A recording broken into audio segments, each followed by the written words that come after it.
ಎಲ್ರಿಗೂ ನಮಸ್ಕಾರ. ಇನ್ಫೋಸ್ಟ್ರೀಮ್ ಯೂಟ್ಯೂಬ್ ಚಾನೆಲ್ಗೆ ಮತ್ತೊಮ್ಮೆ ಸ್ವಾಗತ. ಈ ವಿಡಿಯೋದಲ್ಲಿ ನಾವು ಇನ್ನೊಂದು ಪ್ರಾಬ್ಲಮ್ ಅನ್ನ ಡಿಸ್ಕಸ್ ಮಾಡ್ತಾ ಹೋಗೋಣ, ಪ್ರೊಬ್ಯಾಬಿಲಿಟಿ ಡಿಸ್ಟ್ರಿಬ್ಯೂಷನ್ಸ್ ಮೇಲೆ. ಸೊ ಇದೊಂದು ಡಿಫರೆಂಟ್ ಪ್ರಾಬ್ಲಮ್ ಪ್ರೀವಿಯಸ್ ವಿಡಿಯೋಗಳಿಗಿನ್ನ. ಸೊ ಕ್ವಶನ್ ಏನ್ ಕೇಳಿದರೆ, show that the following is discrete probability distribution, find the mean and variance ಅಂತ ಕೇಳಿದ್ದಾರೆ. ಸೊ ಇಲ್ಲಿ ಟೇಬಲ್ ಫಾರ್ಮೆಟ್ ಅಲ್ಲಿ ಕೊಟ್ಟಿದ್ದಾರಲ್ಲ, ಸೊ ಇದು ಡಿಸ್ಕ್ರೀಟ್ ಪ್ರೊಬ್ಯಾಬಿಲಿಟಿ ಡಿಸ್ಟ್ರಿಬ್ಯೂಷನ್ ಹೌದೋ ಇಲ್ವೋ ಅಂತ ನಾನು ಫಸ್ಟ್ ಕಂಡುಹಿಡ್ಕೊಂಡು ಆಮೇಲೆ ಮೀನ್ ಮತ್ತೆ ವೇರಿಯನ್ಸ್ ಅನ್ನ ಕಂಡುಹಿಡಿಬೇಕು. So step by step solve ಮಾಡ್ತಾ ಹೋಗೋಣ. ಸೊಲ್ಯೂಷನ್ ಫಸ್ಟ್ ಏನ್ ಹೇಳಿರೋದು, ಡಿಸ್ಕ್ರೀಟ್ ಪ್ರೊಬ್ಯಾಬಿಲಿಟಿ ಡಿಸ್ಟ್ರಿಬ್ಯೂಷನ್ ಇಲ್ವೋ ಅಂತ ಚೆಕ್ ಮಾಡೋದಕ್ಕೆ ಹೇಳಿದ್ದಾರೆ.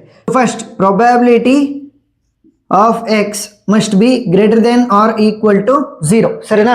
0ಗಿಂತ ಜಾಸ್ತಿ ಇರಬೇಕು. ನೆಗೆಟಿವ್ ಆಗಿ ನಮಗೆ ಪ್ರೊಬ್ಯಾಬಿಲಿಟಿ ಬರೋದಕ್ಕೆ ಸಾಧ್ಯ ಇಲ್ಲ. ಪ್ರತಿಯೊಂದರಲ್ಲೂ ನೋಡಿ 1/8 ಇದೆ, 3/8 ಇದೆ, 3/8 ಇದೆ, 1/8 ಇದೆ. ಎಲ್ಲದೂ ಕೂಡ ನನಗೆ probability greater than or equal to 0 ಇದೆ ಅಂತಂದ್ರೆ ಗ್ರೇಟರ್ ದೆನ್ 0 ಇದೆ. Okay, condition okay. Next condition ಏನು, summation of P of X must be equal to 1. So summation of P of X ಅಂತಂದ್ರೆ ಈ ಎಲ್ಲಾ ಪ್ರೊಬ್ಯಾಬಿಲಿಟಿಗಳನ್ನು ಕೂಡ ನಾನು ಆಡ್ ಮಾಡಬೇಕು, ಅದು 1ಗೆ ಈಕ್ವಲ್ ಆಗಿರ್ಬೇಕು. ಸೊ ಚೆಕ್ ಮಾಡೋಣ. 1/8 plus 3/8 plus 3/8 plus 1/8 must be equal to 1 ಅಲ್ವಾ? ಈಗ ನೋಡಿ ಇಲ್ಲಿ ಎಲ್ಲಾದ್ರದ್ದು ಕೂಡ ಡಿನಾಮಿನೇಟರ್ ಸೇಮ್ ಇದೆ. ಸೊ ಡಿನಾಮಿನೇಟರ್ ಸೇಮ್ ಇದ್ರೆ ಅದನ್ನ ಕಾಮನ್ ಆಗಿ ತಗೊಂಡು ನ್ಯೂಮರೇಟರ್ ಗಳನ್ನ ಆಡ್ ಮಾಡಬಹುದು. ಗೊತ್ತಾಯ್ತಾ? ಡಿನಾಮಿನೇಟರ್ ಸೇಮ್ ಇದ್ರೆ ನಾವು ನ್ಯೂಮರೇಟರ್ ಅನ್ನ ಆಡ್ ಮಾಡಬಹುದು. 1 ಪ್ಲಸ್ 3 4 ಆಯ್ತು, 4 ಪ್ಲಸ್ 3 7 ಆಯ್ತು, 7 plus 1 8 must be equal to 1. So 8 1s 8 1s, so 1 equal to 1. So ಸರಿ ಆಯ್ತಾ? Yes. So the given table is a discrete probability distribution ಅಂತ ಕನ್ಕ್ಲೂಡ್ ಮಾಡಬಹುದು ಬೇಕಿದ್ರೆ. ಸೊ ಇಲ್ಲಿ ಬರೀರಿ, therefore it is a discrete probability distribution since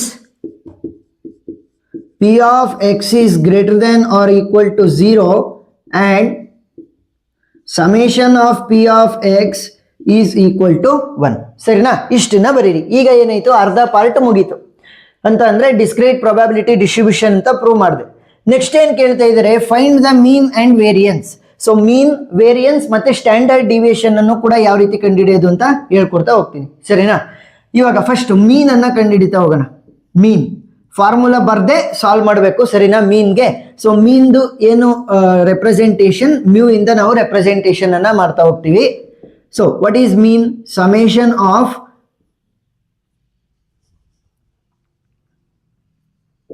So what is mean? Summation of x into p of x. ಗೊತ್ತಾಯ್ತಾ? ಏನು?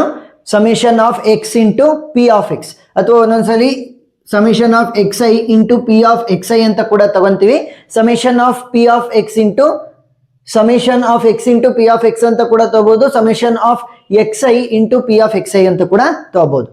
So ಇವಾಗ x value ಏನಿದೆ, ನನಗೆ ಇಲ್ಲಿ 10 ಇದೆ.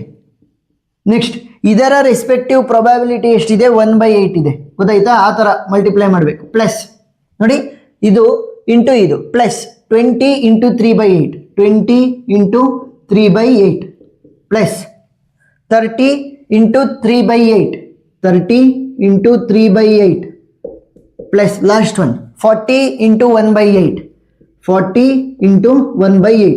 ಗೊತ್ತಾಯ್ತಾ ಯಾವ ರೀತಿ ಅಂತ? ನೋಡಿ, x into P of X plus x into P of X plus x into P of X plus x into P of X. So xi into P of xi ಅಂತಾನೆ ಬರೀರಿ. ಯಾಕೆ ಗೊತ್ತಾ? ಐ ವ್ಯಾಲ್ಯೂ ಚೇಂಜ್ ಆದಂಗೆ ನಾವು ಬಲಗಡೆ ಬರ್ತಾ ಹೋಗ್ತೀವಿ ಆ ಥರ. ಸೊ ವ್ಯಾಲ್ಯೂ ಏನಾಗುತ್ತೆ ನಮಗೆ? 10/8 ಆಗುತ್ತೆ ಇಲ್ಲಿ, ಪ್ಲಸ್ 20 ಇಂಟು 3/8 ಅಲ್ವಾ? ಸೊ 23 ಎಷ್ಟಾಗುತ್ತೆ? 60 whole divided by 8 plus 3 3 9, so 90 whole divided by 8 plus 40 whole divided by 8. ನಾನು ಅವಾಗಲೇ ಹೇಳಿದೆ, ಡಿನಾಮಿನೇಟರ್ ಸೇಮ್ ಇದ್ರೆ ನಾವು ನ್ಯೂಮರೇಟರ್ ಅನ್ನ ಆಡ್ ಮಾಡ್ಬೋದು. ಸೊ ಕಾಮನ್ ಡಿನಾಮಿನೇಟರ್ ಆಗುತ್ತೆ 8, ನ್ಯೂಮರೇಟರ್ ಅನ್ನ ಆಡ್ ಮಾಡಿ. 10 ಪ್ಲಸ್ 6 ಅಂತ 10 ಪ್ಲಸ್ 60 ಅಂತ ಅಂದ್ರೆ 70 ಆಯ್ತು. 70 ಪ್ಲಸ್ 90 ಅಂತ ಅಂದ್ರೆ 160, 160 ಪ್ಲಸ್ 40 ಅಂತ ಅಂದ್ರೆ 200. ಸೊ 200/8 ಅಂತಂದ್ರೆ 4 2s 8, 4 5s 20, 0 2 1s, so 2 2s 4, 2 5s 10. So 25 is the mean value. So mean value ನನಗೆ ಗೊತ್ತಾಯ್ತು ಏನು 25. Next variance. ಸೊ ವೇರಿಯನ್ಸ್ ಅನ್ನ ನಾವು ವಿ ಇಂದ ರೆಪ್ರೆಸೆಂಟ್ ಮಾಡ್ತಾ ಹೋಗ್ತೀವಿ, ಸರಿನಾ? ಸೊ ಇದ್ರದ್ದೇನು formula, summation of X I square into P of X I minus mu square. ಗೊತ್ತಾಯ್ತಾ ಯಾವ ರೀತಿ ಕಂಡುಹಿಡಿಯೋದು ವೇರಿಯನ್ಸ್ದು? ಇಲ್ಲಿ summation of X I into P of X I ತಂದಿದ್ದೆ, ಬಟ್ ಇಲ್ಲಿ ಏನ್ ತಗೋಬೇಕು, summation of X I square into P of X I. P of X I ಹಂಗೆ ಉಳ್ಕೊಳುತ್ತೆ, ಮೈನಸ್ ಮ್ಯೂ ಸ್ಕ್ವೇರ್. ಮ್ಯೂ ಅಂತ ಅಂದ್ರೇನು? ಮೀನ್. ಸೊ ಮೀನ್ ವ್ಯಾಲ್ಯೂ ಎಷ್ಟು ಬಂದಿದೆ ನನಗೆ? 25 ಬಂದಿದೆ. ಮ್ಯೂ ಸ್ಕ್ವೇರ್ ಅಂತಂದ್ರೆ 25 ಸ್ಕ್ವೇರ್ ಅನ್ನ ತಗೋಬೇಕು. ಸೊ ವ್ಯಾಲ್ಯೂ ಏನಾಗುತ್ತೆ, summation of X I square into P of X I ಅಂತ ಹೇಳಿರೋದು. ಸೊ 10 ಸ್ಕ್ವೇರ್ ಆಗುತ್ತೆ, ಸರಿನಾ? 10 ಸ್ಕ್ವೇರ್ ಇಂಟು ಇದರ ರೆಸ್ಪೆಕ್ಟಿವ್ ಪ್ರೊಬಬಿಲಿಟಿ ಎಷ್ಟಿದೆ? 1/8. 10 square into 1/8 plus 20 square into 3/8, 20 square into 3/8 plus 30 square into 3/8, 30 square into 3/8 plus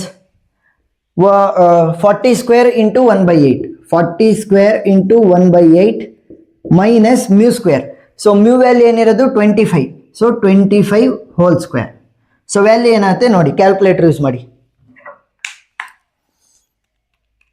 so 10 square ಅಂತಂದ್ರೆ 100 ಆಯಿತು. So 100 whole divided by 8 plus ಆದಷ್ಟು denominator ಅನ್ನ ಕಾಮನ್ ಆಗಿ ಇಟ್ಕೊಳೋದಕ್ಕೆ ಟ್ರೈ ಮಾಡ್ತಾ ಹೋಗಿ, ಅವಾಗ ನಾವು ನ್ಯೂಮರೇಟರ್ಗಳನ್ನ ಈಸಿಯಾಗಿ ಆ್ಯಡ್ ಮಾಡ್ತಾ ಹೋಗ್ಬೋದು. ಸೊ 20 ಸ್ಕ್ವೇರ್ ಏನಾಗುತ್ತೆ ನನಗೆ 400 ಇಂಟು 3 ಮಾಡೋಣ. ಸೊ 400 ಇಂಟು 3 ಅಂತಂದ್ರೆ 1200 whole divided by 8 plus 30 square into 3 ಮಾಡಿ. 30 ಸ್ಕ್ವೇರ್ ಎಷ್ಟು ಬಂತು? 900 ಇಂಟು ಒಳಗಡೆ 3 ಇದೆ. ಸೊ ಇಂಟು 3 ಎಷ್ಟಾಯಿತು? 2700 whole divided by 8 plus 40 square into 1 ಅಂತಂದ್ರೆ 40 ಸ್ಕ್ವೇರ್ ಅಲ್ವಾ? ಸೊ 40 ಸ್ಕ್ವೇರ್ ಎಷ್ಟಾಯಿತು? So 1600 whole divided by 8 minus 25 square 625.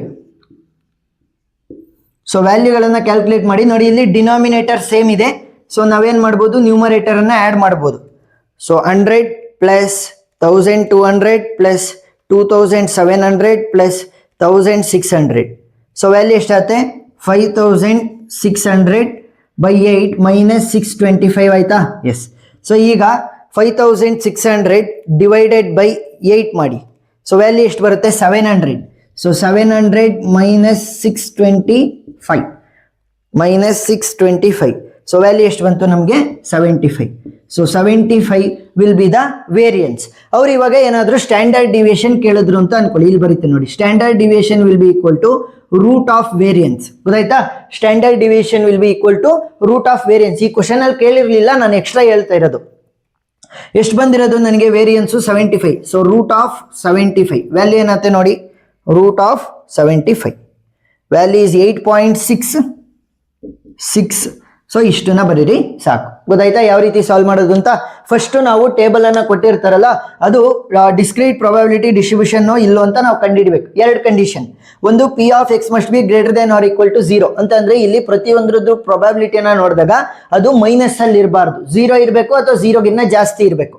Next summation of P of X must be equal to 1 ಅಂತಂದ್ರೆ ಈ ಎಲ್ಲಾ ಪ್ರೊಬಬಿಲಿಟಿಗಳನ್ನು ಕೂಡ ನಾನು ಆಡ್ ಮಾಡಿದ್ರೆ 1ಗೆ ಈಕ್ವಲ್ ಆಗಿರ್ಬೇಕು. ಸೊ ಆ 2 ಕಂಡೀಷನ್ ಸ್ಯಾಟಿಸ್ಫೈ ಆಯಿತು ಅಂತಂದ್ರೆ it is discrete probability distribution. ಆಮೇಲೆ ಮೀನ್ ವ್ಯಾಲ್ಯೂನ ಕ್ಯಾಲ್ಕುಲೇಟ್ ಮಾಡೋದು, summation of X I into P of X I. Variance ಏನು? Summation of X I square into P of X I minus mu square. ಇದನ್ನ ಮರಿಬಾರ್ದು, ಸರಿನಾ? Minus mu square ಬರಿಬೇಕು. Next standard deviation will be root of variance. ಇಷ್ಟೇ. So ನಾನು ಸೈಡ್ಗೆ ಹೋಗ್ತೀನಿ, ಆಮೇಲೆ ಸ್ಕ್ರೀನ್ ಶಾಟ್ ತಕ್ಕೊಂತ್ರಿ. ಏನೇ ಡೌಟ್ ಇದ್ರೂ ಕೂಡ ಕಮೆಂಟ್ ಸೆಕ್ಷನ್ ಅಲ್ಲಿ ತಿಳಿಸಿ, ನಾನು ಕ್ಲಾರಿಫೈ ಮಾಡ್ತೀನಿ. ವಿಡಿಯೋ ಇಷ್ಟ ಆಗಿದ್ರೆ ಸಬ್ಸ್ಕ್ರೈಬ್ ಆಗೋದನ್ನ ಮರಿಬೇಡಿ. Thank you for watching.